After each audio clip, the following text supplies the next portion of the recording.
दोस्तों, साइंस में हम लोगों ने अभी तक 2 चैप्टर्स ख़त्म कर लिए हैं, एक लाइट और एक केमिकल रिएक्शंस एंड इक्वेशंस। ये थर्ड चैप्टर आज हम स्टार्ट करने जा रहे हैं, इलेक्ट्रिसिटी। ये इसका फर्स्ट लेक्चर है। इस लेक्चर में हम लोग बात करेंगे चार्जेस के बारे में, करंट के बारे में, फाइन। और इस लेक्चर में बात करते करते हम जानेंगे कि आखिर ये जो पोटेंशियल डिफरेंस होता है या हमारे घरों में जो इलेक्ट्रिसिटी प्रोवाइड कराने के लिए सरकार हमें एक पोटेंशियल डिफरेंस प्रोवाइड कराती है, राइट, उसके जो हम चार्जेस देते हैं वो आखिर देने की ज़रूरत क्यों है, इस सब के बारे में इस क्लास में बात होगी हमारे पास। तो चलिए इलेक्ट्रिसिटी चैप्टर को स्टार्ट करते हैं। इलेक्ट्रिसिटी डील करता है सबसे इम्पॉर्टेंट चार्ज से। तो मेरा मानना है कि इससे पहले हम आगे बढ़ें चैप्टर में और चैप्टर की इम्पॉर्टेंट चीज़ों को जानें, हम चार्ज के साथ थोड़ी बात कर लेते हैं। चार्ज जिससे हम पहली बारी हो सकता है 6th, 7th, 8th स्टैंडर्ड में मिले थे। चार्ज जिससे हमें पहली बारी इस कदर मिलाया गया था कि एक स्केल को जब हम एक हेयर पे रब करते हैं तो वो स्मॉल पीसेस ऑफ पेपर को अट्रैक्ट करता है। वो चार्ज जिसको हमें दिखाया गया है ड्यूरिंग लाइटनिंग। वो चार्ज जो ड्यूरिंग स्वेटर या वुलन क्लोथ्स उतारने के वक्त हमारे क्रैकलिंग साउंड जनरेट करता है, राइट। उस चार्ज को आज हम दोबारा देखेंगे। वो सब तो एक क्वालिफाइड तरीके थे, एक ऑब्जर्विंग नेचर था हमारा जो हमारे टीचर्स ने हमें दिखाया। लेकिन यस, अब हम बड़े हो गए हैं और 9th स्टैंडर्ड में आके हमने क्वांटिफाइड लेवल पे भी चार्ज को देख ही लिया है। 9th स्टैंडर्ड का आपको एक चैप्टर याद होगा, एटम्स एंड मॉलिक्यूल्स, राइट। उसके अंदर आपको आयंस के बारे में नॉलेज मिली होगी। So whenever an object lose or gain electron, it gets charge on it. Therefore charge is an intrinsic property. Charge क्या है? एक इंट्रिंसिक प्रॉपर्टी है, intrinsic property of a matter which plays role when there is change in number of electrons. ये मेरा लिखने का तरीका है, इलेक्ट्रॉन को ई माइनस और सर्कल, ये मैं हमेशा ऐसे ही लिखता हूँ। तो आप मैक्सिमम केसेस में जब ऐसा पाएं तो समझ जाइएगा यहाँ पर इलेक्ट्रॉन लिखा हुआ है मैंने। सो हमने सीखा था 9th स्टैंडर्ड में कि जब भी किसी ऑब्जेक्ट को हम लूज या गेन करते हुए देखते हैं इलेक्ट्रॉन, तो उसके ऊपर चार्ज आता है। इसका मतलब चार्ज उसकी इंट्रिंसिक प्रॉपर्टी है। अब ये इंट्रिंसिक प्रॉपर्टी का मतलब क्या है दोस्तों? एक्चुअली हर चीज़ जो भी अवेलेबल है आपके सामने उसको आप मैटर कहते हैं। और मैटर इसलिए कहते हैं because it occupy space, possesses mass and can be felt by 5 senses, right. और first chapter of 9th standard आपको सिखाता है that all matters are made up of atoms and molecules, means atoms and molecules are the building blocks of matter. And इस building blocks में अगर atom available है तो atom is made up of, फिर हमें डाल्टन के limitation के बाद पता चला था कि डाल्टन ने कहा था atom is not divisible, but हमें पता चला फिर बाद में डाल्टन की लिमिटेशन है, ड्रॉबैक है। Atom is further divisible in further 3 मोर सब एटॉमिक पार्टिकल्स। 3 सब एटॉमिक पार्टिकल्स होते हैं, इलेक्ट्रॉन, प्रोटॉन एंड न्यूट्रॉन। तो एक तरह से देखा जाए मैटर के पास पहले से ही चार्ज अवेलेबल होता है। उसके अंदर मैटर के पास एटम होता है, एटम के पास इलेक्ट्रॉन, प्रोटॉन्स होते हैं, उनके फॉर्म में उसके पास चार्ज पहले से ही अवेलेबल होता है। इट्स जस्ट वो अपना असर नहीं दिखाते हैं, न्यूट्रल रहते हैं। बट ये अपना असर दिखाएंगे कब? जब हम उन्हें लूज या गेन करेंगे। इसीलिए मैंने कहा charge is an intrinsic property of matter which plays role when there is change in number of electron. Neutral atom से जब इलेक्ट्रॉन्स में चेंजेस आते हैं तब हम कहते हैं कि चार्ज ने अपना रोल प्ले किया। तो चलो एग्जांपल उठा के देख लेते हैं। एक मुझे सोडियम याद है, बहुत फेमस एग्जांपल, एंड दूसरा क्लोरीन, राइट। इन दोनों एग्जांपल्स में मैं आपसे पूछता हूं कि क्या आप जानते हैं Z, A, P, N, E, then electronic configuration, valence shell, valence electron, valency और आयनिक सिंबल को? सेम चीजें मैं यहां भी पूछ रहा हूं आपसे। आप इसका Z, A, P, N E electronic configuration, valence shell, valence electron, valency and ionic symbol. क्या आप इन सबको जानते हैं? अगर आप इन सबको जानते हैं तो इस सिंबल से आप पता लगा सकते हैं। खाली सिंबल की नेसेसिटी होती है, सिंबल अगर आपको लर्न है तो आप ये सारी चीज़ें पता लगा सकते हैं। मैं आपको रिवाइज करा रहा हूँ, पहली बार आपने चार्ज कब देखा था। अब Z होता है इसका 11, मास है 23, तो नीचे वाला जो होता है वो होता है एटॉमिक नंबर, ऊपर वाला जो होता है वो होता है मास नंबर। प्रोटॉन्स हैं इसके पास 11, न्यूट्रॉन्स होते हैं atomic mass minus atomic number, that is 23 minus 11 which is 12, and electron भी इसके पास है 11।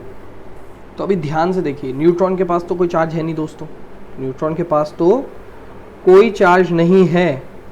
प्रोटॉन के पास चार्ज है, इलेक्ट्रॉन के पास चार्ज है, और दोनों देखो इक्वल अमाउंट में अवेलेबल है, इसलिए जितना पॉजिटिव है उतना ही नेगेटिव है, दोनों आपस में कैंसिल कर देंगे। अभी ये न्यूट्रल है दोस्तों, राइट। सिमिलरली अगर आगे बढ़ूं मैं, इलेक्ट्रॉनिक कन्फिग्रेशन मतलब इलेक्ट्रॉन को बिछाने का तरीका, तो आपने सुना था 2,8,1। वैलेंस शेल की बात करूंगा तो KLM, M है आखिरी शेल। वैलेंस इलेक्ट्रॉन की बात करूंगा तो 1, और वैलेंसी होती है number of electron we lose, gain और share in order to complete our octet. तो एक इलेक्ट्रॉन जो है, वैलेंस इलेक्ट्रॉन अगर एक होता है तो वो उतना ही लूज कर देता है, तो वैलेंसी भी हो जाएगी 1। तो इतने इलेक्ट्रॉन इसने लूज कर दिया। अब अगले स्टेप पे बढ़ने से पहले मैं आपसे कुछ पूछना चाहता हूं। यहां पर अगर आप लिख दें फॉर एटम, और इधर अगर लिख दें फॉर आयन, राइट, तो ध्यान से सोचिए कितने थे इलेक्ट्रॉन इसके पास एटम के वक्त?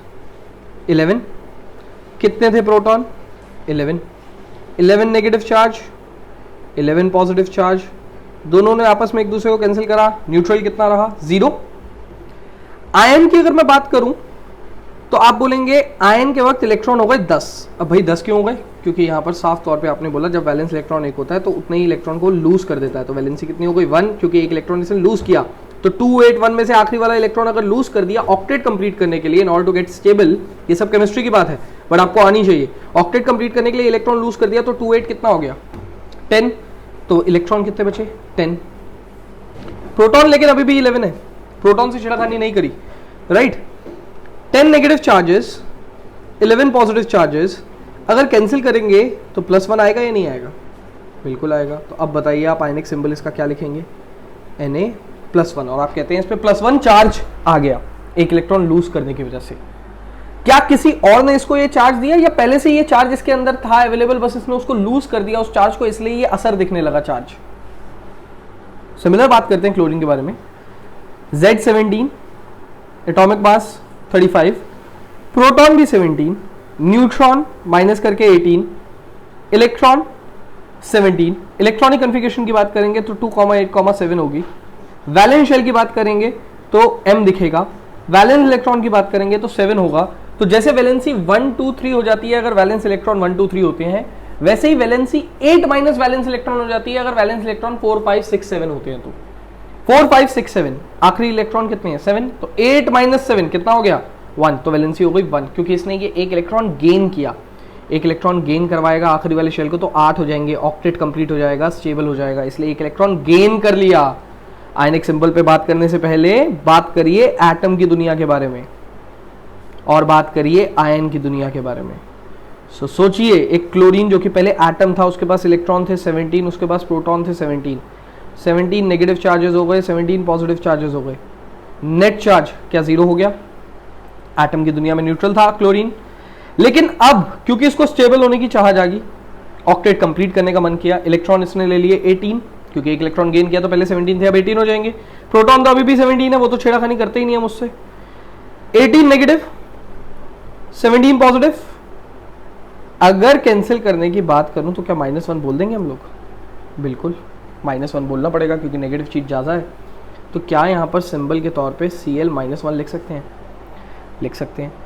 तो देखिए सोडियम के पास प्लस चार्ज आया, क्लोरीन के पास माइनस चार्ज आया। ये जब एक इलेक्ट्रॉन छोड़ता है तो ये एक इलेक्ट्रॉन गेन करता है, ये एक इलेक्ट्रॉन छोड़ता है तो ये एक इलेक्ट्रॉन गेन करता है। तभी इनके बीच में आयनिक बॉन्डिंग बनी थी NaCl। क्या बनी थी आयनिक बॉन्डिंग? NaCl।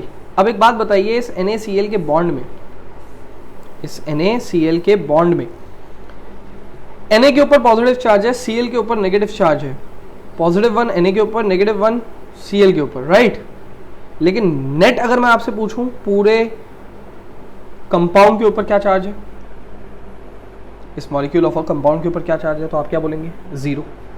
ध्यान दीजिएगा, लूज करने से पहले कितना चार्ज था इसके पास? 0। लूज करने से पहले कितना चार्ज था इसके ऊपर? 0। तो सिस्टम पे अपने एक्शन से पहले 0 चार्ज था, और सिस्टम ने जो एक्शन लिया, एक इलेक्ट्रॉन इधर से लेके इसको दे दिया, अब ये सिस्टम बन गया NaCl, salt, common salt, ionic bonding. ऐसा एक्शन लेने के बाद भी नेट चार्ज अगर पूरे सिस्टम पे पूछो तो कितना है? 0। नेट चार्ज पहले पूरे सिस्टम पे बिना दिए इलेक्ट्रॉन और लिए भी 0 था, देने और लेने के बाद भी जो सिस्टम तैयार हुआ हमारे पास उसके ऊपर भी चार्ज कितना आया? 0। इससे हमें चार्ज की एक प्रॉपर्टी पता चली, चार्ज की एक प्रॉपर्टी, ध्यान दीजिएगा, हमें चार्ज की प्रॉपर्टी पता चली, कंजर्वेशन ऑफ चार्ज। बेसिकली हमने ये शब्द पहले भी पढ़ रखा है, conservation of mass, conservation of momentum, last year पढ़ा है, तो इस साल भी पढ़ लीजिए कंजर्वेशन ऑफ चार्ज। ये जब भी शब्द आता है ना कंजर्वेशन, मेरा आप लोगों से रिक्वेस्ट है कि जब भी ऐसा शब्द आए तो तुरंत सबसे पहले ढूंढना शुरू करना सिस्टम कौन है। सिस्टम, एक्चुअली ये शब्द सिर्फ सिस्टम पे अप्लाई होता है, इंडिविजुअल चीजों पे अप्लाई नहीं होता है। तो in order to get conserved something आपको सिस्टम ढूंढना पड़ेगा, और सिस्टम 2 या 2 से ज्यादा लोगों से बनता है, अकेली चीज के ऊपर कभी भी सिस्टम नहीं होता। तो अगर आप अकेली चीज पे ऐसा देखेंगे, sir charge can neither be created nor be destroyed, conservation of charge का अगर ये मतलब है, तो देखिए सर इसके ऊपर चार्ज नहीं था एटम की दुनिया में, मैंने इसके ऊपर चार्ज क्रिएट कर दिया एक इलेक्ट्रॉन लूज करा के। इसके ऊपर चार्ज नहीं था एटम की दुनिया में, 0 था, मैंने इसके ऊपर एक चार्ज क्रिएट कर दिया नेगेटिव इलेक्ट्रॉन गेन करा के। तो सर आपने तो कहा charge can neither be created nor be destroyed, देखिए मैंने तो क्रिएट कर दिया। लेकिन मेरे भाई मैंने क्या बोला अभी, अकेले इंसान से बात मत करो, सोडियम से बात मत करो, क्लोरीन से बात मत करो, बात करनी है तो दोनों से एक साथ करो। तो सिस्टम में सोडियम और क्लोरीन अगर है तो पहले इलेक्ट्रॉन देने और लेने से पहले सोडियम का और क्लोरीन का क्या चार्ज था? 0। और लेने और देने के बाद जब ये बॉन्ड प्रिपेयर हो गया, ये है सिस्टम, इसका भी क्या चार्ज है? 0। तो देखो ना तुमने क्रिएट किया ना तुमने डिस्ट्रॉय किया, चार्ज पहले की तरह ही है कंजर्व्ड। तो कंजर्वेशन शब्द जब भी आएगा अब जिंदगी में दोबारा किसी भी चीज में कंजर्वेशन शब्द लगेगा, हमेशा किसको ढूंढेंगे? सबसे पहले टॉपिक से भी पहले किसके ऊपर नजर जानी चाहिए? सिस्टम के ऊपर। मतलब ये ढूंढेंगे कि ये कंजर्वेशन किन किन लोगों पे एप्लीकेबल हो रही है। पहले 2 या 2 से ज्यादा लोग ढूंढ लेना, अकेले चीज पे कंजर्वेशन अप्लाई करने जाओगे हमेशा गलत हो जाएगा, ठीक है। Conservation is applied over a system. जितना बेसिक चार्ज का मुझे आपको बताना था मैंने मैक्सिमम बता दिया। अब हम प्रॉपर चैप्टर के ऊपर चलते हैं और इस चैप्टर में हमें चार्जेस के बारे में और क्या क्या जानने को मिलता है वो देखते हैं। सो यहाँ हमसे कह रहा है that electricity is one of the most important source of energy, जो कि हमारे डिफरेंट टाइम पे हमारे को एनर्जी प्रोवाइड कराती है। हमारे बहुत सारे काम चलते हैं इलेक्ट्रिसिटी से। ये एनर्जी जो प्रोड्यूस होती है वो different other form of energy से प्रोड्यूस होती है, जैसे कि केमिकल रिएक्शन में प्रोड्यूस हो सकती है, मैकेनिकल एनर्जी से प्रोड्यूस हो सकती है। इनके एडवांटेजेस क्या क्या हैं इस टाइप की एनर्जी के? एक तो सबसे क्लीनर सोर्स है, राइट, कुछ भी इसमें वेस्ट मटेरियल नहीं बचता है। फ्लेक्सिबिलिटी बहुत है, आप जब चाहें जितना चाहें ज़्यादा क्रिएट कर लें, जितना चाहें कम क्रिएट कर लें, आपकी मर्ज़ी। एफिशिएंट बहुत ज़्यादा है, राइट। एफिशिएंसी का मतलब क्या होता है? जितनी क्रिएट करी क्या उतनी आप यूज़ कर पा रहे हैं। वैसे तो देखिए 100% क्रिएट की हुई चीज़ 100% कभी भी यूज़ नहीं हो पाती, कुछ ना कुछ वेस्ट होता ही है, कुछ ना कुछ वहाँ पर एफिशिएंसी की कमी होती है। बट स्टिल बहुत ज़्यादा एफिशिएंट होने का मतलब होता है 90% से भी ज़्यादा एफिशिएंट, राइट। क्रिएट करी 100, यूज़ कर ली 90, ये अपने आप में बहुत ज़्यादा एफिशिएंट माना जाता है। ईजियर ट्रांसमिशन, कोई इंसान नहीं लगता है, कोई ट्रक नहीं लगता है, कुछ नहीं, एक ही बारी तारे बिछा रखी हैं पूरे देश में और जहाँ से इलेक्ट्रिसिटी जनरेट होती है अपने आप ट्रांसमिट हो जाती है घरों तक, राइट। कोई आपके घर तो इलेक्ट्रिसिटी लेके आता नहीं है हाथों में, येलो जी आप इलेक्ट्रिसिटी ऑर्डर करती है आपने, येलो मैं डिलीवर कर रहा हूँ। तो ट्रांसमिशन के लिए कुछ झंझट नहीं है, सिर्फ वायरिंग सिस्टम पूरे देश में बिछाने की ज़रूरत होती है। अब इस चैप्टर में इलेक्ट्रिसिटी को जानने के लिए हमें क्या क्या जानना है? हमें पोटेंशियल के बारे में जानना है, करंट के बारे में जानना है, रेजिस्टेंस, पावर, हीटिंग इफेक्ट, इन सबको हमें जानना है, राइट। बट इन सबसे पहले हमें किसको जानना है? चार्ज को। अभी आप पढ़ के आ चुके हैं, it is a fundamental property of a matter, सबसे बेसिक प्रॉपर्टी है मैटर की, जो कि जनरेट हो जाती है टाइम टू टाइम। कब? जब आप गेन या लूज करते हैं इलेक्ट्रॉन को। इंट्रिंसिक प्रॉपर्टी है मैटर की, which plays role when there is a lose और गेन ऑफ इलेक्ट्रॉन। कितने टाइप के, अभी हमने थोड़ी देर पहले लूज और गेन किया था इलेक्ट्रॉन सोडियम और क्लोरीन में, कितने टाइप के चार्ज मिले हमें? 2 टाइप के चार्जेस का जन्म हुआ, एक पॉजिटिव एक नेगेटिव, एक पॉजिटिव एक नेगेटिव। नाउ यहाँ पर प्रॉपर्टीज की बात कर रहे हैं हम चार्जेस के, राइट, प्रॉपर्टीज की। तो चलिए प्रॉपर्टीज पे बढ़ते हैं अपने और प्रॉपर्टीज जानते हैं वन बाय वन। सबसे पहली प्रॉपर्टी कि like charges repel each other and unlike charges attract each other. मतलब पॉजिटिव पॉजिटिव एक दूसरे को धक्का देंगे, नेगेटिव नेगेटिव एक दूसरे को धक्का देंगे, लेकिन पॉजिटिव नेगेटिव एक दूसरे के साथ अट्रैक्ट करना चाहेंगे, एक दूसरे के करीब आना चाहेंगे। अच्छा एक बात बताओ, कोई भी चीज़ एक दूसरे को धक्का देगी या करीब बुलाएगी, कुछ जान तो लगाएगी ना, कुछ फोर्स तो लगाएगी ना। तो ये भी ज़रूर कोई फोर्स लगाती होगी, जो इस साल तो हमारा टॉपिक नहीं है, बट हमें 12th स्टैंडर्ड में पढ़ना है। स्टिल मैं इस साल आपको बता रहा हूँ, उस फोर्स का नाम है इलेक्ट्रोस्टैटिक फोर्स। इलेक्ट्रोस्टैटिक फोर्स जो कि कूलम्स लॉ ने दिया है। अच्छा ये कूलम्स लॉ समझना बहुत मुश्किल नहीं है, आपको मैं 2 से 4 सेकंड का समय देता हूँ ये बताने के लिए मुझे कि क्या आप Fg को जानते हैं? Fg नहीं समझ में आया? ग्रेविटेशनल फोर्स जो 9th स्टैंडर्ड में पढ़ी थी, क्या आप उसका फॉर्मूला जानते हैं? आपके पास 5 सेकंड है सोचने के लिए कि क्या आपने ग्रेविटेशनल फोर्स का फॉर्मूला याद है आपको? लेट्स से आपको याद था और आपने अपने मन में दोहराया Gm1m2/r²। मतलब 2 मासेस जिनके बीच में फोर्स लग रही हैं जो कि r डिस्टेंस पे पड़े हैं, g जिसमें ग्रेविटेशनल कांस्टेंट है, यूनिवर्सल ग्रेविटेशनल कांस्टेंट है, तो आप फोर्स लगा पाएंगे उन दोनों मासेस पे Gm1m2/r²। बस उतना ही सिंपल है कूलम्स लॉ भी, बहुत ज़्यादा डिफिकल्ट नहीं है, बस g की जगह k लिखना पड़ जाता है, प्रोपोर्शनैलिटी कांस्टेंट। एक और फ़र्क है इस g और k में। पहली बात ये कि ये g जो होता है वो यूनिवर्सल कांस्टेंट है, मतलब कहीं पर भी चेंज नहीं करेगा, लेकिन ये जगह जगह पे चेंज करेगा। उन 2 चार्जेस जिनके बीच में आप फोर्स लगा रहे हो, उनके बीच में अगर 2 चार्जेस के बीच में आप मीडियम बदल दो, ठीक है, मीडियम बदल दो, हवा डाल दो, पानी डाल दो, ऑयल डाल दो, तो ये चेंज करता रहेगा। तो ये जगह जगह चेंज करता है, ये कहीं चेंज नहीं करता है, एक फ़र्क। दूसरी चीज़, ये फोर्स लगती थी 2 मासेस के बीच में, 2 मासेस के बीच में, ये फोर्स लगेगी 2 चार्जेस के बीच में। तो जैसे मासेस का डिनोशन है m1 m2, वैसे ही 2 चार्जेस का डिनोशन है q1 q2।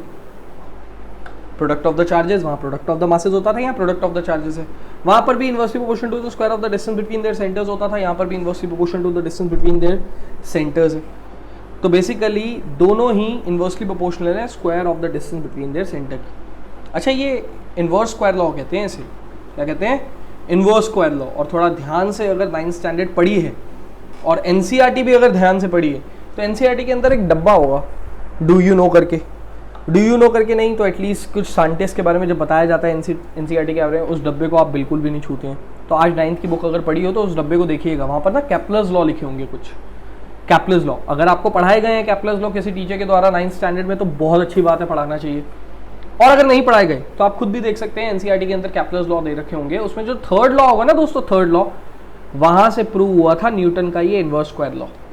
न्यूटन के इनवर्स स्क्वायर लॉ बाद में आया था और उसकी प्रूविंग हमें पहले के आए हुए लॉ से मिली थी, जिसको लॉ का दर्जा बाद में मिला था, that is inverse square law, which is proved bye 3rd law of Kepler's planetary motion. Kepler's के प्लानिटरी मोशन के 3 लॉ थे, उसमें से 3rd लॉ से प्रूव हुआ था ये नॉलेज के तौर पे मैंने आपको बताया। इस मुद्दे के बाद बेटा जो भी मैंने बोला है यहाँ पर, इस मुद्दे के बाद जो भी मैंने बोला है तब से अब तक, क्या ये 10th स्टैंडर्ड का काम में आएगा? नहीं आएगा। नॉलेज के तौर पे बस अगर याद रह जाए तो अच्छी बात है कि जैसे 9th स्टैंडर्ड में हमने सीखा था मासेस के बीच में फोर्स लगती है ग्रेविटेशनल फोर्स, वैसे ही इलेक्ट्रोस्टैटिक फोर्स लगती है किसके बीच में? चार्जेस के बीच में। वहाँ पर प्रोडक्ट ऑफ द मास होते थे, यहाँ पर प्रोडक्ट ऑफ द चार्ज होंगे। वहाँ पर मास को m1 m2 से शो करते थे, यहाँ पर चार्जेस को q1 q2 से शो करेंगे। वहाँ पर भी inversely proportional to the square of the distance होता था बिटवीन देयर सेंटर्स, यहाँ पर भी inversely proportional to the square of the distance between their centres होगा। फाइन, अब आगे बढ़ते हैं। इसको कहते हैं कूलम्स लॉ, इसको कहते हैं इलेक्ट्रोस्टैटिक फोर्स, याद रखिएगा। लेकिन 10th स्टैंडर्ड में कहीं पे भी काम नहीं आने वाला है, ये कोई न्यूमेरिकल नहीं आएगा इससे। नेक्स्ट चीज आपने पढ़ा इलेक्ट्रिक चार्जेस कंजर्व, इसको तो बहुत अच्छे से आप सीख के आ चुके हैं। It can neither be created nor be destroyed. मैं आगे वर्ड ऐड कर देता हूं, रिमेन्स कंजर्व्ड। खाली इतना लिखना बहुत है या ये भी लिख दूं? For a system. ये बहुत इंपॉर्टेंट शब्द है दोस्तों, सिस्टम के लिए डिफाइंड होता है कंजर्वेशन लॉ, अभी थोड़ी देर पहले ही सिखाया है। एडिटिव प्रॉपर्टी, एक्चुअली चार्ज एक स्केलर क्वांटिटी है दोस्तों। क्या है चार्ज? एक स्केलर क्वांटिटी। तो अगर आप मुझे बोलेंगे कि कोई ऐसे ही एक बॉडी पड़ी है, रिजिड बॉडी, जिसके अंदर कुछ चार्जेस हैं Q1 minus Q2 Q3 minus Q4 Q5 up to so on, right. कुछ पॉजिटिव है, कुछ नेगेटिव है। और बताइए उस बॉडी के अंदर नेट चार्ज। तो नेट चार्ज बताना बहुत आसान है, डायरेक्टली उनको ऐड कर दो विद देयर साइंस, डायरेक्टली उनको ऐड कर दो विद देयर साइंस, तो आप समझ जाएंगे कि नेट चार्ज जो है वो क्या है। स्केलर क्वांटिटी है तो डायरेक्टली ऐड कर सकते हैं, बस यही बताना चाहती है एडिटिव प्रॉपर्टी कि चार्जेस बॉडी पे डायरेक्टली ऐड हो सकते हैं। लास्ट और सबसे इंपॉर्टेंट प्रॉपर्टी, फर्स्ट कर ली, सेकंड कर ली, थर्ड थी ये, सेकंड हम पहले ही कर चुके हैं, पिछले लेवल पे अपने थोड़ी देर पहले हमने किया है। लास्ट प्रॉपर्टी और सबसे इंपॉर्टेंट प्रॉपर्टी दोस्तों, सवाल है इस प्रॉपर्टी को सिखाने से पहले मेरा आपसे, अगर सोडियम को क्लोरीन को इलेक्ट्रॉन देते देखा, राइट, फोर्थ प्रॉपर्टी के लिए सवाल है मेरा कि अगर आपने देखा कि सोडियम ने क्लोरीन को इलेक्ट्रॉन दिया, एक इलेक्ट्रॉन लूज किया सोडियम ने, क्लोरीन ने एक इलेक्ट्रॉन गेन किया, ऐसे ही मैग्नीशियम होगा, एल्यूमिनियम होगा, ये सब 2 या 3 इलेक्ट्रॉन लूज करते हैं, नाइट्रोजन होगा, ऑक्सीजन होगा, ये 3 या 2 इलेक्ट्रॉन्स गेन करते हैं। ये 1 2 3 कभी डेसिमल्स में इलेक्ट्रॉन ट्रांसफर होते हुए देखा? कभी भी? फ्रैक्शंस में? यार मुझे 1 या 2 इलेक्ट्रॉन की जरूरत नहीं, मुझे 2.5 इलेक्ट्रॉन दे दो, मुझे 1.25 इलेक्ट्रॉन दे दो, ऐसे शब्द कभी सुने? बिल्कुल नहीं। कभी भी ये डेसिमल में ट्रांसफर नहीं होते हैं, ये हमेशा इंटीग्रल मल्टीपल में होते हैं। किस में होते हैं? हमेशा ये इंटीग्रल मल्टीपल में transfer. What is integral multiple? Integers के फॉर्म में। किसके फॉर्म में ट्रांसफर होते हैं? इंटीजर्स के फॉर्म में। तो यही है हमारी फोर्थ प्रॉपर्टी। और इस प्रॉपर्टी का इन्होंने नाम क्या रखा है? इस प्रॉपर्टी का नाम रखा है क्वांटाइजेशन ऑफ चार्ज। तोड़ लो दोस्त, इस शब्द को तोड़ लो, समझ में आ जाएगा। Quantization of charge, quantized, quantization शब्द को तोड़ो और क्या पढ़ो? क्वांटाइज्ड। और क्वांटाइज्ड को भी तोड़ो, क्या पढ़ो? क्वांटिफाई। क्वांटिफाई को भी तोड़ो और क्या पढ़ो? क्वांटिटी। क्वांटिटी को भी तोड़ लो बेटा और क्या पढ़ लो? कैलकुलेट। ध्यान से इसको देख लो फॉर्मेशन को। Quantisation of charge, quantify of charge, quantity of charge, calculation of charge. Means ये प्रॉपर्टी आपको क्या सिखाती है? How to calculate a charge. एक बॉडी पे कितना चार्ज आएगा ये आप कैसे कैलकुलेट कर सकते हैं, यही सिखाती है ये प्रॉपर्टी आपको। ठीक है, चलो अब कैलकुलेट करना सीखते हैं। So according to this property ये कहते हैं that charge is quantised, that is quantum of a charge, quantification of a charge is equal to Q is equal to integral multiple of the basic unit of charge. Integral multiple मतलब n, मतलब 0 plus minus 1 plus minus 2 plus minus 3 and so on. Integers के form में 0 1 minus 1 2 minus 2 3 minus 3 यही सब होते हैं ना integers. Integral multiple of basic unit of charge, ये है बेसिक यूनिट ऑफ चार्ज दोस्तों। ई को बेसिक यूनिट ऑफ चार्ज कहा गया है। वैसे तो देखिए सब एटॉमिक पार्टिकल्स आपने पढ़े हैं, इलेक्ट्रॉन प्रोटॉन न्यूट्रॉन, इससे भी ज़्यादा और बेसिक चार्जेस भी होते हैं, इससे भी ज़्यादा और बेसिक पार्टिकल्स भी होते हैं, क्वार्क्स होते हैं, बोसॉन्स होते हैं, मेसॉन्स होते हैं, लेकिन वो सब यार पता है मास्टर्स या ग्रेजुएशन लेवल की चीज़ें। इवन 11th-12th में भी ज़्यादा नहीं पढ़ पाओगे तुम क्वार्क्स के बारे में, राइट? 11th-12th में भी नहीं पढ़ पाओगे फिजिक्स में क्वार्क्स के बारे में, लेकिन यस मैं कह रहा हूँ उससे भी ज़्यादा बेसिक चीज़ें होती हैं। लेकिन आपके लेवल तक टिल 11th-12th तक आपको सबसे बेसिक चार्ज जो पढ़ाया जाएगा वो एक इलेक्ट्रॉन पे चार्ज पढ़ाया जाएगा। एक इलेक्ट्रॉन का जो चार्ज है वो सबसे छोटा माना गया है टिल 11th-12th स्टैंडर्ड तक के एकेडमिक में। बट उसके बियॉन्ड अगर आप फिजिक्स लेते हैं, उसके बियॉन्ड आप फिजिक्स को परस्यू करते हैं, तो आपको इससे भी ज़्यादा बेसिक चीज़ें सुनने में मिलेंगी क्वार्क्स के बारे में। 11th स्टैंडर्ड, 12th स्टैंडर्ड तक, 9th स्टैंडर्ड, 10th स्टैंडर्ड तक सबसे बेसिक चार्ज किसका? एक इलेक्ट्रॉन का, एक प्रोटॉन का, जिसकी बेसिक यूनिट वैल्यू मानी गई है 1.6 × 10⁻⁻19। And now you are getting this शब्द, you are getting this word, coulomb. दोस्तों कूलम, कूलम में मेजर होता है चार्ज। सबसे बेसिक चार्ज जो होता है वो 1.6 × 10⁻⁻19 कूलम होता है। एक गलती मत करना, बहुत बच्चे बहुत सारी बड़ी बड़ी गलतियां कर जाते हैं, ये गलती कभी मत करना। कहते हैं ये इलेक्ट्रॉन का चार्ज है क्योंकि नेगेटिव है, प्रोटॉन के लिए यही चीज़ पॉजिटिव हो जाएगी। ऐसी एक बहुत बकवास गलती करते हैं सारे लोग, बिल्कुल मत करना। यही है वैल्यू पूरी की पूरी इलेक्ट्रॉन के लिए भी और प्रोटॉन के लिए भी, बस फर्क इतना है इस पूरी वैल्यू के बाहर अगर लगा दोगे प्लस और माइनस, तो प्लस वाली ये पूरी वैल्यू बन जाएगी प्रोटॉन की और माइनस वाली ये पूरी वैल्यू बन जाएगी इलेक्ट्रॉन की। ये 10 की पावर -19 को माइनस प्लस करने की भूल मत करना। हटा रहा हूं मैं ये सब क्योंकि ये यहां पर इलेक्ट्रॉन और प्रोटॉन की डिस्कशन नहीं है, ये यहां पर हमारी सिर्फ एक चार्ज की बेसिक यूनिट के बारे में बात है कि सबसे बेसिक चार्ज कितना होता है 1.6 × 10⁻⁹। इसके साथ जब आप मल्टीप्लाई करते हो इंटीजर्स को तो कैलकुलेट होता है चार्ज ऑन अ बॉडी। अच्छा, ये इंटीजर्स कैसे डिसाइड होते हैं दोस्तों? ये डिसाइड होते हैं कि कितने इलेक्ट्रॉन्स गेन किए या लूज। अगर लूज किए तो प्लस में नंबर्स यूज होते हैं क्योंकि plus into plus will be plus, और अगर गेन किए तो माइनस में नंबर यूज होंगे because minus into plus will be minus. फिर दोबारा सुनिए मैंने क्या कहा, अगर लूज करेंगे इलेक्ट्रॉन तो प्लस वाले इंटीजर्स यूज होंगे ताकि प्लस वाला ई के साथ मल्टीप्लाई होके प्लस आंसर दे और चार्ज प्लस आए, इसका मतलब पता चल जाए कि हमने इलेक्ट्रॉन लूज किए हैं। चार्ज प्लस आने का मतलब क्या होता है? इलेक्ट्रॉन लूज करना। थोड़ी देर पहले देखा था सोडियम ने इलेक्ट्रॉन लूज किया था तभी पॉजिटिव चार्ज आया था। वैसे ही अगर नेगेटिव नंबर्स यूज करें इस इंटीजर में तो negative multiplied by positive will give you negative answer, therefore Q जो आएगा वो नेगेटिव में आएगा और नेगेटिव चार्ज आने का मतलब क्या होता है कि आपने इलेक्ट्रॉन गेन किए हैं। तो ये कब प्लस का चयन करना है कब माइनस का चयन करना है ये डिसाइड होगा डिपेंडिंग अपॉन कि कितने इलेक्ट्रॉन हमने लूज किए या गेन किए। और किस में नापा जाता है? चार्ज की यूनिट क्या होती है? कूलम, क्योंकि n तो एक नंबर है यूनिटलेस, चार्ज की यूनिट है और इसी की यूनिट है coulomb, coulomb into unitless will be coulomb, तो कूलम आंसर आ जाएगा फाइनली चार्ज का ऐसा यूनिट कूलम। इतनी चीज अगर हमने सीख ली बेसिक्स में तो अपने आप में हम लोग बहुत सक्षम हो जाएंगे इस चैप्टर को और आगे बढ़ाने में। फाइन, तो एक बारी यहाँ तक जितना मैंने सिखाया है, अगर आपको ऐसा लगता है कि कहीं पर भी समझने में आपसे भूल हुई है तो फिर दोबारा प्ले कर लीजिए इस वीडियो को यहाँ तक के लिए, क्योंकि इसके बाद चीज़ें आगे बढ़ने वाली हैं और ये सबसे बेसिक था जितना भी अब तक मैंने पढ़ाया है। तो मैं आगे बढ़ता हूँ अपने टाइप्स ऑफ मटेरियल्स पे एंड टाइप्स ऑफ इलेक्ट्रिसिटी पे। देखिए, टाइप्स ऑफ मटेरियल्स में हमारे पास वैसे तो ब्रॉडली 3 तरीके के मटेरियल्स होते हैं, यहाँ 2 ही दिखा रहा है, कंडक्टर, इंसुलेटर। एक और होता है हमारे पास सेमीकंडक्टर, बट चिंता मत करिए, इसको हम फिर दोबारा डिस्कस करेंगे इसी चैप्टर में आगे और थोड़े अच्छे तरीके से डिस्कस करेंगे जब हम रेजिस्टेंस एंड रेजिस्टिविटी को जान जाएंगे। फाइन, बट अभी के लिए अगर मैं बात करूं टाइप्स ऑफ मटेरियल के ऊपर, तो types of material conductor, insulator जो होते हैं, इसी को आप केमिस्ट्री में किसी और नाम से जानते हैं। मैं वो नाम आपके लिए यहाँ पर लिख रहा हूँ।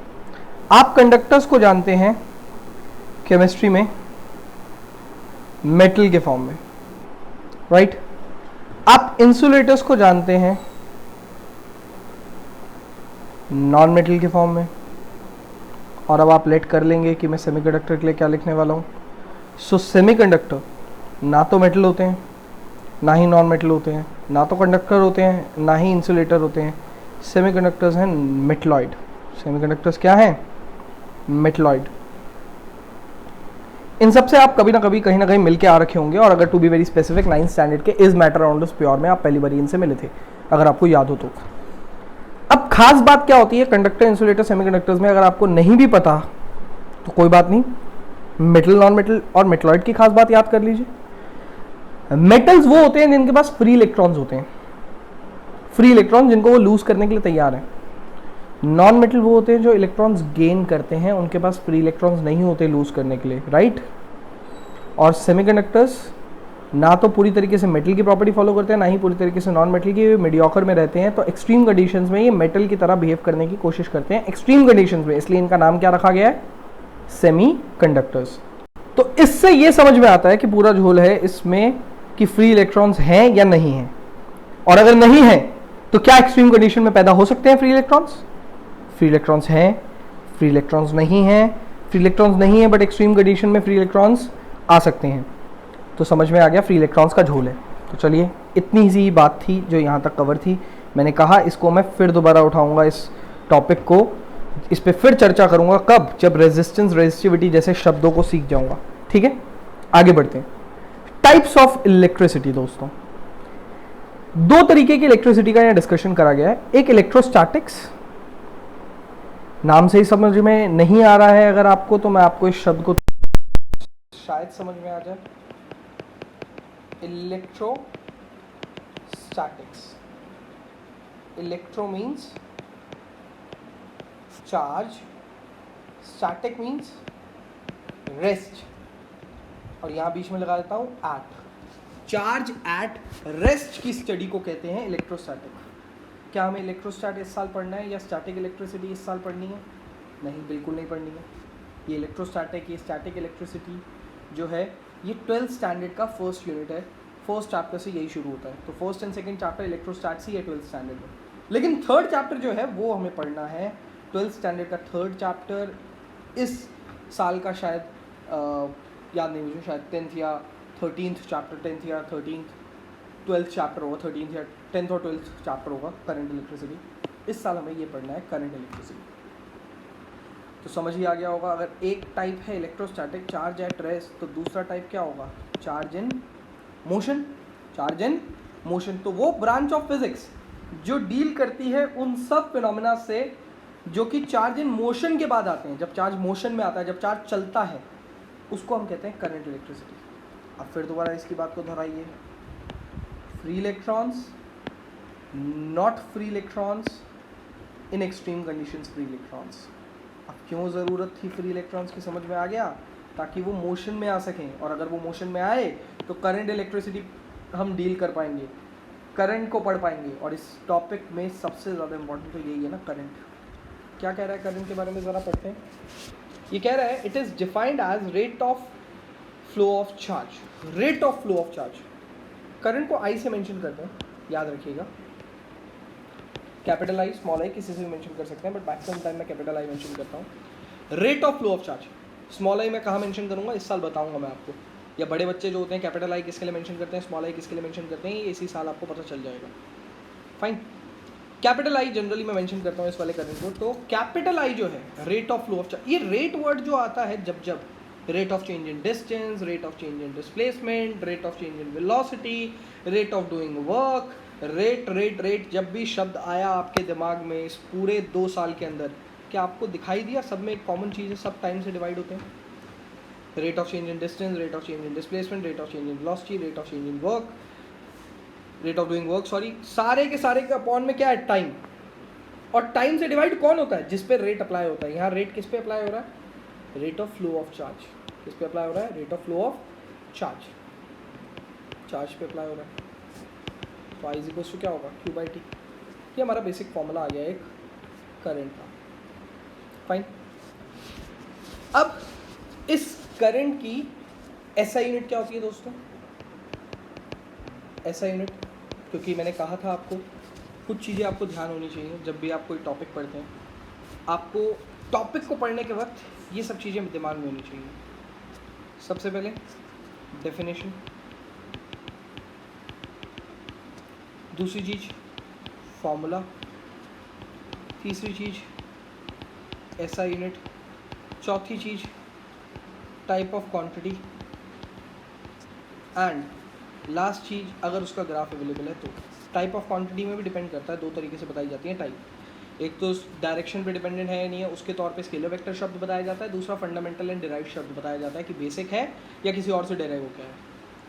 तो चलो, हमने डेफिनेशन तो पढ़ ली, rate of flow of charge होती है, हमने फॉर्मूला भी पढ़ लिया, तो ये 2 चीज़ें हमने कवर कर ली। अब हम क्या कवर कर रहे हैं? SI unit. तो एसआई यूनिट क्या होती है इसकी? एसआई यूनिट इसकी होगी एम्पेयर। क्या होगी इसकी SI unit? Ampere. Type of quantity की बात कर लेते हैं, राइट। 2 बताऊंगा, 2 तरीके से टाइप ऑफ क्वांटिटी। सबसे पहले तो ये स्केलर क्वांटिटी होती है, it doesn't depend upon direction. सिर्फ 9th-10th स्टैंडर्ड तक या बहुत हद तक 12th स्टैंडर्ड तक ये शब्द याद रखो कि करंट एक स्केलर क्वांटिटी होती है। आज ही किसी के दिमाग में अगर ये है कि वो फिजिसिस्ट बनना चाहता है, वो फिज़िक्स को आगे परस्यू करना चाहता है जीवन भर, तो याद रखना ये ना स्केलर होती है ना ये वेक्टर होती है। एकदम कम्प्लीटली नया नाम बोल रहा हूँ जो कभी सुना ही नहीं होगा आप लोगों ने। टेंसर क्वांटिटी होती है। क्या होती है? Tensor quantity. लेकिन क्या हमें ये टेंसर क्वांटिटी शब्द यूज़ करना अलाउड है 10th स्टैंडर्ड में या 12th स्टैंडर्ड में भी, इवन अपने आंसर्स में? नहीं दोस्तों, ये टेंसर क्वांटिटी यूज़ करना अलाउड हमें नहीं है। अभी हम सिर्फ इसको स्केलर क्वांटिटी की तरह ही देखेंगे, क्योंकि टेंसर हमने पढ़ा ही नहीं। टेंसर एक completely different set of quantities होती हैं, different set of mathematical tool होता है जिसको हमें पढ़ना है ग्रेजुएशन में, मास्टर्स में। तो आज उसके ऊपर बात क्यों करें?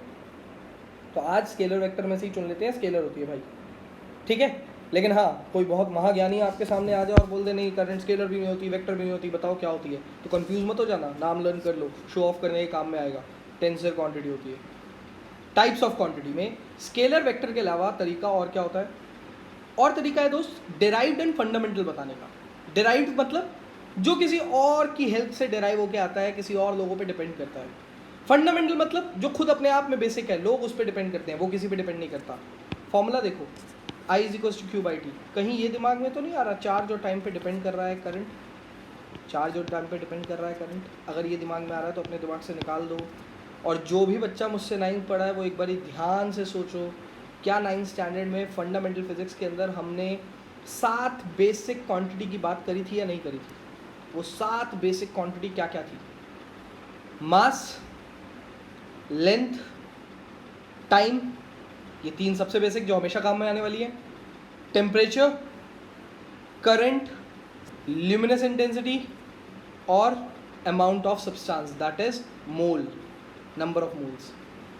तो kilogram, metre, second, kelvin, ampere, candela luminous of intensity की यूनिट, और मोल्स नंबर ऑफ मोल्स की यूनिट। ये 7 सबसे बेसिक फंडामेंटल क्वांटिटीज और 7 सबसे बेसिक फंडामेंटल यूनिट्स हैं, याद रखना। लेकिन क्या ऐसा नहीं लग रहा कि सर अगर ये सबसे ज़्यादा फंडामेंटल है तो ये चार्ज और टाइम पे डिपेंड क्यों कर रहा है? नहीं बेटा, मुझे नहीं लग रहा, क्योंकि मुझे देखने का नज़रिया अपना बदलना आता है, तो आप भी बदल लीजिए। क्यों ना हम इसको I is equal to Q by T छोड़ के Q is equal to I T देखें? क्या इतनी सी मैथ्स आप मेरे लिए कर सकते हैं कि T जो डिवाइड में है वो वहाँ जाके I के साथ मल्टीप्लाई हो जाएगा? अब बताइए कौन किस पे डिपेंड कर रहा है? करंट चार्ज और टाइम पे डिपेंड कर रहा है, या करंट और टाइम जैसे फंडामेंटल क्वांटिटी पे चार्ज जैसा क्वांटिटी विच इज़ डिराइव्ड, ये डिपेंड कर रहा है? तो जो मैंने अभी 7 क्वांटिटी बोली है बेटा, वो सातों फंडामेंटल है, और उन 7 को छोड़ के इस दुनिया में सारी ही क्या है? डिराइव्ड। उन 7 क्वांटिटीज़ को छोड़ के इस दुनिया में सारी क्या है? Derived quantity. सब चीज़ें इन्हीं पे निर्भर करती हैं, mass, length, time, temperature, current, luminous intensity and mole, number of moles, इन पे डिपेंड करती है इस दुनिया में हर चीज़, ठीक है? तो बाकी सारी डिराइव्ड, यही फंडामेंटल। अब बताइए करंट डिराइव्ड है या फंडामेंटल? तो आंसर बहुत सिंपल है आपका, फंडामेंटल क्वांटिटी। कैसा क्वांटिटी है? फंडामेंटल। सारी चीज़ें आपने कर ली एक्सेप्ट ग्राफ। ग्राफ इसका अवेलेबल नहीं है, तो इसके ग्राफ के बारे में मैं बात नहीं करूँगा आपसे, ठीक है? इन सबको मिटा रहा हूँ मैं यहाँ से, इन केस अगर आपको नोट करना है तो आप नोट कर सकते हैं। अब मुझे बताना है आपको कि एग्जैक्टली कौन है ऐसा जो इसको मेजर करता है। करंट को मेजर करने वाली डिवाइस भी तो होगी ना कोई, ऐसी डिवाइस जो करंट को मेजर करती हो। जैसे आपके डिस्टेंस को मेजर करती है कार में ओडोमीटर, जैसे आपकी स्पीड को मेजर करती है कार में स्पीडोमीटर, जैसे लैब्स में अगर आप ऐसे एक्सपेरिमेंट करेंगे जिसमें इलेक्ट्रिसिटी का यूज़ है तो वहाँ पर ज़रूर कोई डिवाइस होगी जो करंट को मेजर करती होगी, उसका नाम है एमीटर। क्या नाम है उसका? एमीटर। एमीटर दिखता कैसा है? सिंबल्स में। तो वैसे कैसे दिखता है वो अगर आप पूछेंगे तो चलिए वो भी आपको दिखाई देता हूँ एमीटर दिखता कैसा है। ये लो भाई, ऐसा दिखता है एमीटर। बीच में ये लिखा होता है ऐसी डिवाइस जिसके ऊपर मीटर बना होता है, और ये मीटर ऐसे जैसे ही घूमेगा वैसे ही वो करंट मेजर करके देगा हमें। फाइन, ये है एमीटर हमारा। इस डिवाइस के थ्रू आप मेजर करते हो करंट को। लेकिन क्या ये डिवाइस ऐसे ही दिखाते हो आप सर्किट डायग्राम्स में? नहीं, आप सर्किट डायग्राम्स में ऐसा दिखाते हो कि एमीटर सर्कल में है, प्लस है या माइनस है, दैट्स इट। ऐसे दिखता है आपका एमीटर सर्किट डायग्राम्स में, याद कर लीजिए। अच्छा, ये एमीटर के बारे में ना 2 खूबियाँ हैं। 2 खूबियाँ तो मैं अभी लिख रहा हूँ, लेकिन ये 2 खूबियाँ समझाऊंगा नहीं। समझाने के लिए आपको वेट करना पड़ेगा कॉम्बिनेशन ऑफ रेजिस्टेंसेस का, या फिर आपको वेट करना पड़ेगा ओम्स लॉ का। ओम्स लॉ तक का वेट करिए, ओम्स लॉ ख़त्म करने के बाद डेफिनेटली ये समझाऊंगा, और बहुत अच्छे से समझाऊंगा, और समझने के लिए बहुत कुछ है इस 2 पॉइंट्स में। लेकिन क्योंकि तब तक अगर हमसे कोई सवाल पूछ दे एमीटर की 2 खास बातें तो हमें लर्न हो, ये अभी लर्न कर लीजिए, इसके समझने का टाइम आएगा ओम्स लॉ के बाद। सबसे पहली बात, एमीटर जो है वो सीरीज़ में कनेक्ट होता है। इनफैक्ट अभी तो ये शब्द भी समझ में नहीं आएगा सीरीज़ क्या होता है, लेकिन याद कर लीजिए अभी के लिए that ammeter is connected in series, ठीक है दोस्त? और एमीटर का रेजिस्टेंस जो होता है वो लो होता है। अब ये रेजिस्टेंस क्या होता है ये भी शब्द नहीं समझ में आया होगा, लेकिन मैंने कहा ना ये रेजिस्टेंस लो क्यों होता है, सीरीज़ में क्यों लगता है, क्या होता है सीरीज़, क्या होता है रेजिस्टेंस, ये सब समझ में आएगा कब? जब ओम्स लॉ पढ़ लेंगे।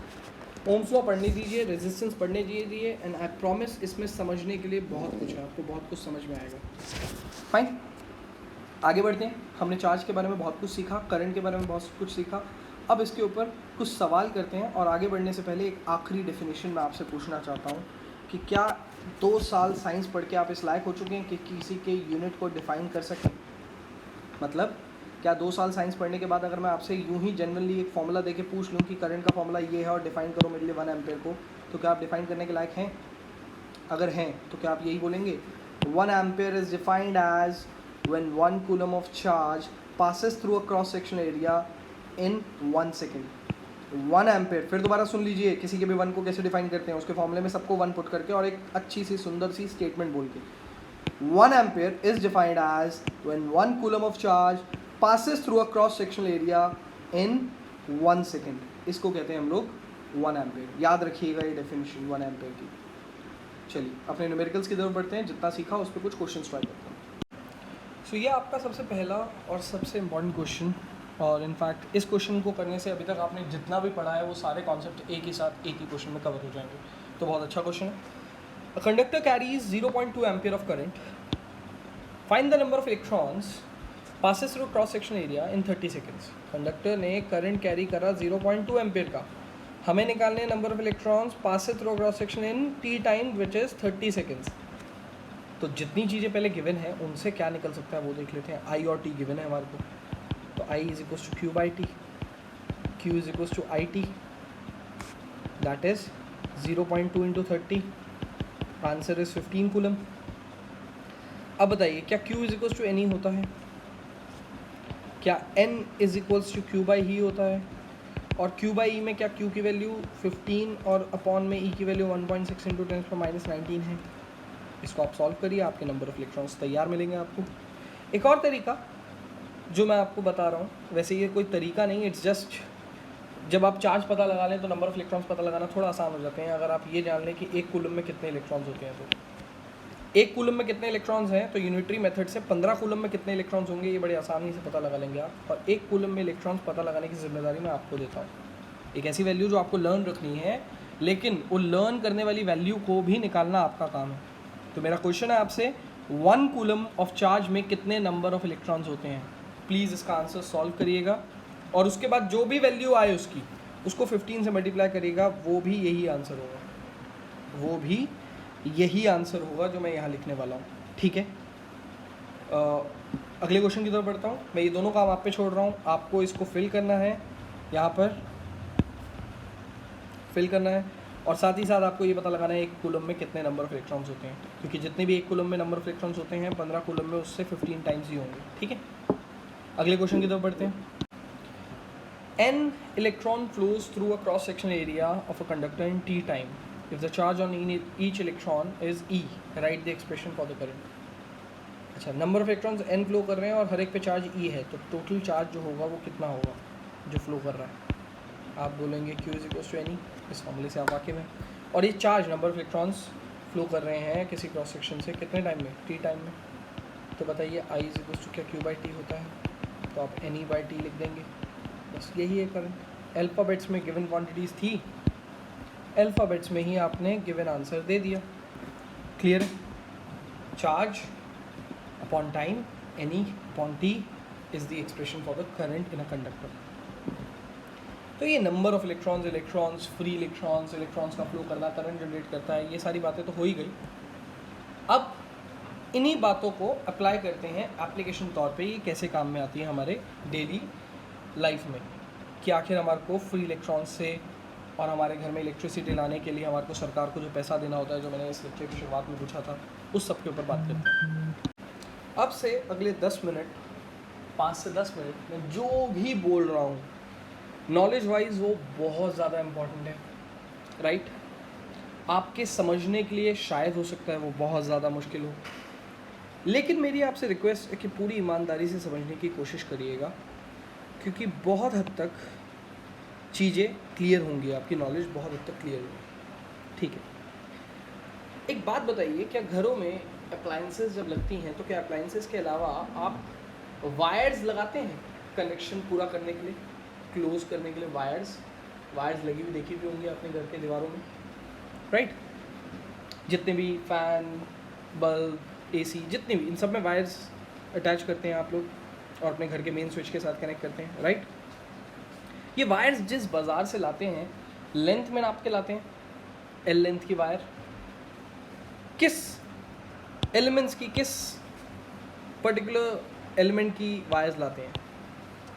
क्या कभी ऐसा सुना है कि कॉपर एंड एल्यूमिनियम की वायर्स यूज़ होती हैं कनेक्टिंग वायर्स के तौर पे घरों में? कॉपर एंड एल्यूमिनियम क्योंकि अच्छा गुड कंडक्टर ऑफ इलेक्ट्रिसिटी है, साथ ही साथ चीप है।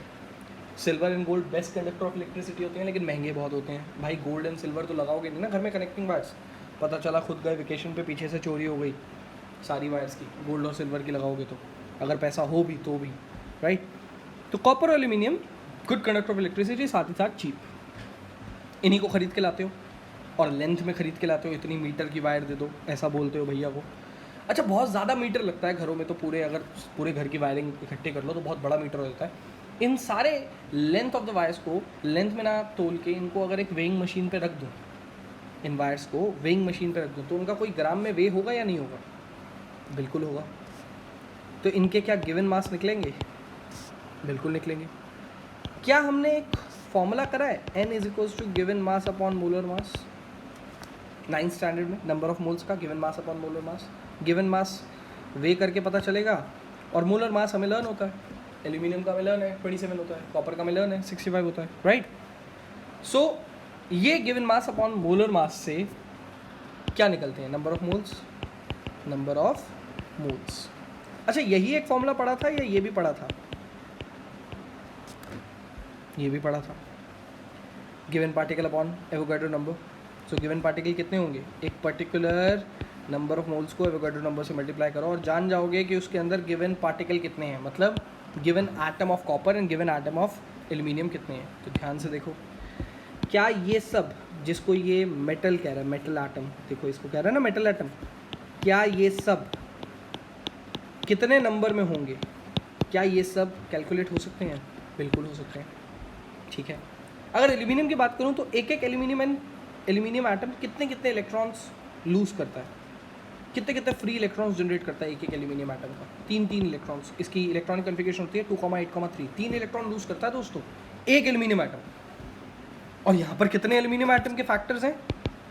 10⁻23। यार n0 की वैल्यू होती है 6.022 इंटू 10⁻23। 10⁻23 को अगर डेसिमल प्लेसेस से काउंट करना शुरू करूँ, 1s, 10s, 100,000, 10,000 ऐसे करके, तो 10⁻23 काउंट भी नहीं कर पाऊंगा। 10⁻15 तक मैंने काउंट करने की कोशिश करी है, उसी का नंबर आया था 1 करोड़ करोड़। कितना अजीब नंबर है ना 1 करोड़ करोड़। 1 लाख करोड़, 10 लाख करोड़, ऐसे शब्द तो हमने सुने हैं क्योंकि हमारे देश में इतना घपला होता रहता है, राइट। इतने का तो घपला हो ही जाता है, लाख करोड़ का। बट 1 करोड़ करोड़ का तो घपला भी नहीं होता। तो इतना नंबर तो कभी गिनने की नौबत ही नहीं आई। जब इतना ही नंबर गिनने की नौबत नहीं आई तो 10⁻23 वाले नंबर्स तो आज तक हमने गिने ही नहीं कभी। बहुत बड़ा नंबर होता, बहुत ह्यूज। इतनी सी वायर जो आप लाते हैं खरीद के, इतनी ग्राम में वायर जो खरीद के लाते हैं, उसमें इतना बड़ा, इतने ज़्यादा बड़े नंबर्स के साथ एटम्स अवेलेबल होते हैं एल्यूमिनियम के। अच्छा मज़े की बात है, जो एटम्स अवेलेबल होते हैं एल्यूमिनियम के, वो एक एक एटम 3 इलेक्ट्रॉन छोड़ता है। तो इतने एटम्स तो इंटू 3 और बड़े हो जाएंगे नंबर ऑफ फ्री इलेक्ट्रॉन्स, तो बहुत ज़्यादा हो जाएंगे दोस्तों, बहुत ज़्यादा। इस नंबर को याद रखिएगा। अपनी बात को आगे बढ़ाता हूँ मैं। क्या आप किसी भी एक रैंडम क्रॉस सेक्शन को उठा सकते हैं इस वायर के? और क्योंकि आप देख रहे हैं कि इलेक्ट्रॉन्स का रैंडम मूवमेंट हो रहा है, राइट, बहुत रैंडम। अब मैं अगर एक अजीब सा सवाल पूछूं तो क्या आप इसका आंसर देंगे कि जितने राइट को जा रहे हैं इलेक्ट्रॉन,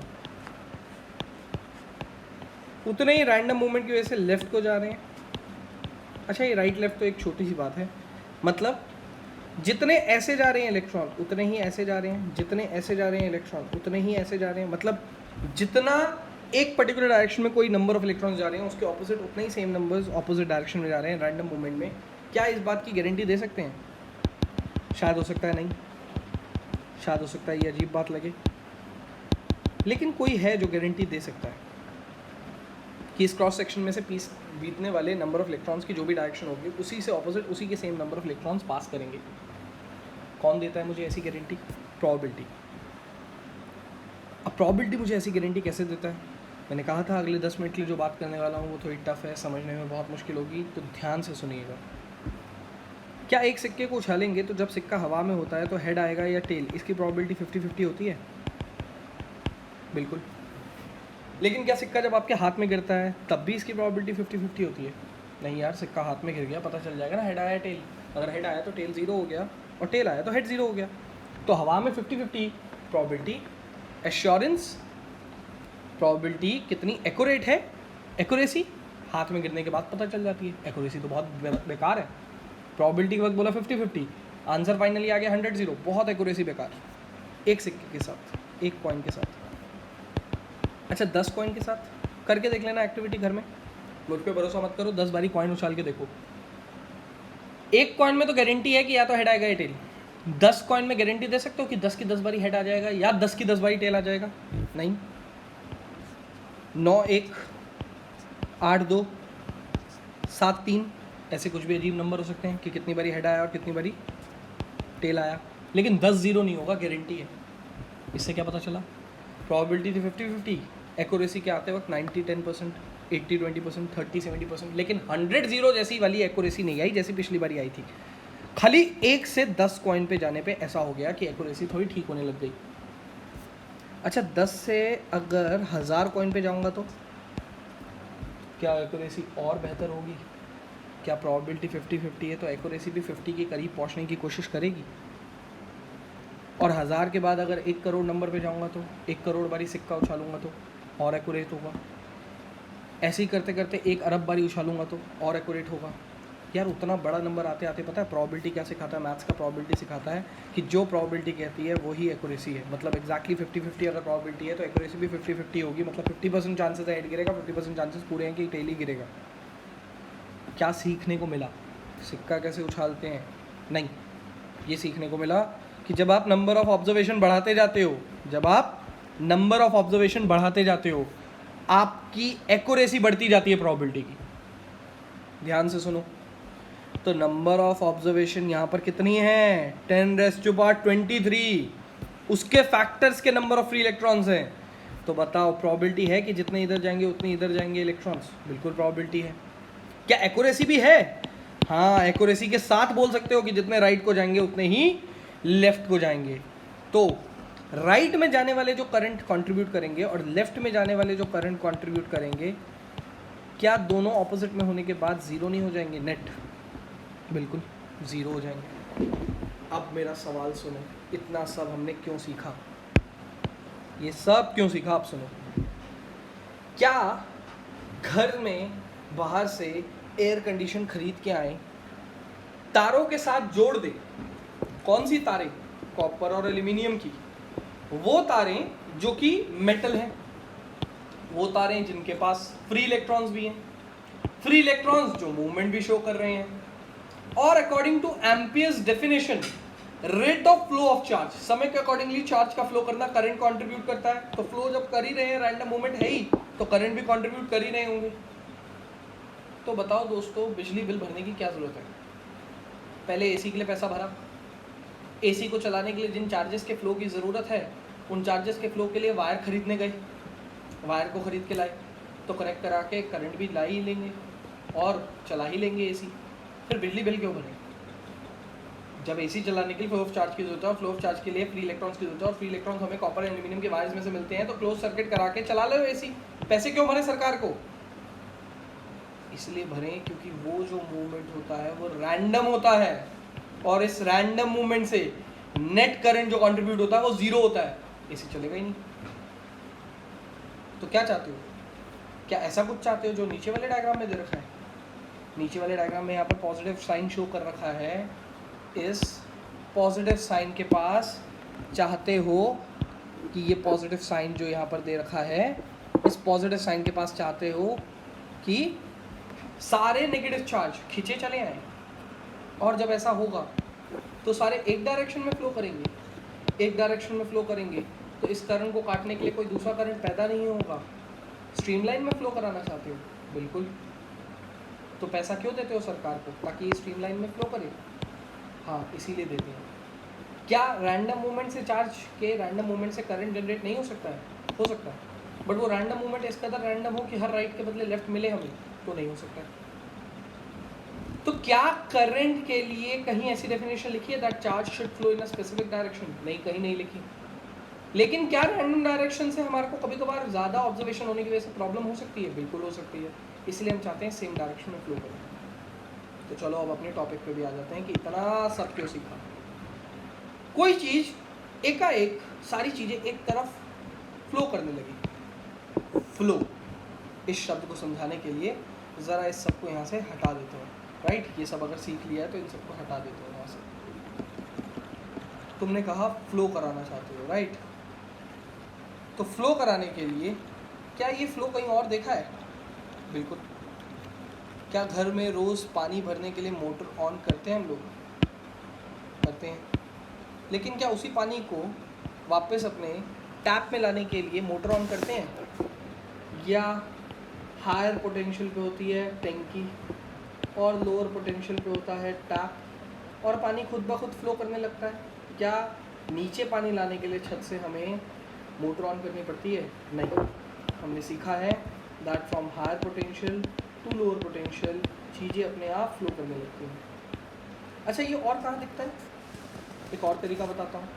जब कभी कोई घर खरीदने जाता है तो पूछता है कि इस घर को चेक करने के लिए इस घर में क्या क्या है, तो सीमेंट देखता है, दीवारों को नॉक करके देखता है कहीं खोखला तो नहीं है। वैसे ही पता है वो ज़मीन पे पानी भी गिरा के देखते हैं लोग जो घर खरीदने जाते हैं, ज़मीन पे पानी गिराते हैं। ऐसा क्यों? क्योंकि वो ये देखना चाहते हैं कि ज़मीन पे पानी जो गिराया वो वहीं रह गया फैल के, या फिर वो फैले बिना एक तरफ फ्लो करने लगा। अगर एक तरफ फ्लो करने लग जाएगा तो उन्हें समझ में आ जाएगा ये ज़मीन जो है वो सीधी नहीं है, थोड़ी सी टिल्टेड है। तो फ्रॉम हायर टू लोअर पानी अपने आप फ्लो करने लग गया, तो इसमें इस प्रॉपर्टी में थोड़ी खराबी है, डिफेक्ट है, राइट। ये सब केसेस थे higher potential to lower potential के, चीज़ के अपने आप फ्लो कर देते। तो यहाँ पर तुम क्या कर रहे होते हो? तुम सरकार के थ्रू, तुम गवर्नमेंट के थ्रू एक हायर पोटेंशियल और एक लोअर पोटेंशियल खरीदते हो जिससे चीज़ें अपने आप फ्लो करने लगे और हमारा अप्लायंसेस रन करें। क्या है हायर पोटेंशियल, क्या है लोअर पोटेंशियल, इनफैक्ट क्या है इलेक्ट्रिक पोटेंशियल, चार्ज का पोटेंशियल क्या होता है, और कैसे उस इलेक्ट्रिक पोटेंशियल की हेल्प से हम पोटेंशियल डिफरेंस सीख सकते हैं और वोल्टेज सीख सकते हैं। इसके ऊपर हम नेक्स्ट क्लास में चर्चा करेंगे कि क्या होता है इलेक्ट्रिक पोटेंशियल, क्या होता है वोल्टेज, क्या होता है पोटेंशियल डिफरेंस, इसकी ज़रूरत क्यों है सीखने की, वो तो इस क्लास में सीख ही लिया हमने कि आखिर हमें इलेक्ट्रिक पोटेंशियल शब्द को, पोटेंशियल डिफरेंस को, वोल्टेज को, हायर पोटेंशियल, लोअर पोटेंशियल, इन सबको सीखने की ज़रूरत क्यों है, ये इस क्लास में सीख लिया। अगली क्लास में हम लोग सीखेंगे दोस्तों कि क्या होता है exactly electric potential and potential difference, और उसी के साथ कंटिन्यू करेंगे आगे ओम्स लॉ पे। फाइन। आपका होमवर्क है असाइनमेंट के अंदर पेज नंबर 1 से लेकर